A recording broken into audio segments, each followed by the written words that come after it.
যে স্মৃতি জাদুঘর এবং এইকে দুটোই ধারাবাহিকভাবে অঙ্গাঙ্গিভাবে আনবো। যে জাতি তার ইতিহাস ভুলে যায় সে জাতির অস্তিত্ব টিকে থাকতে পারে না বলে মন্তব্য করেছেন সংস্কৃতি বিষয়ক মন্ত্রী অ্যাডভোকেট নিতাই রায়চৌধুরী। তিনি বলেন, কালুরঘাট বেতার কেন্দ্র এবং শহীদ জিয়ার স্মৃতিকে সংরক্ষণ ও উন্নয়নের লক্ষ্য সংস্কৃতি মন্ত্রণালয় পরিকল্পনা গ্রহণ করেছে।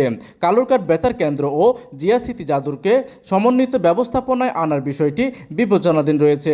মঙ্গলবার 24শে মার্চ দুপুরে চট্টগ্রামের ঐতিহাসিক কালুরঘাট স্বাধীন বাংলা বেতার কেন্দ্র পরিদর্শনকালে তিনি এসব কথা বলেন। আমরা ভাবছি যে স্মৃতি জাদুঘর এবং এইকে দুটোই ধারাবাহিকভাবে অঙ্গাঙ্গিভাবে আনবো, নাকি এখানে একটা আলাদা কিছু করে দেয়, এইটা নিয়ে আমরা চিন্তা ভাবনা করছি। এই সময় পরিদর্শনকালে তিনি আরও বলেন, 25শে মার্চের কালো রাত্রে পাকিস্তানি হানাদার বাহিনীর বর্বর আক্রমণের পর দেশে যখন নেতৃত্ব শূন্যতা ও অনিশ্চয়তা বিরাজ করছিল, তখন চট্টগ্রামের কালুরঘাট বেতার কেন্দ্র থেকে শহীদ প্রেসিডেন্ট জিয়াউর রহমান স্বাধীনতার ঘোষণা দেন।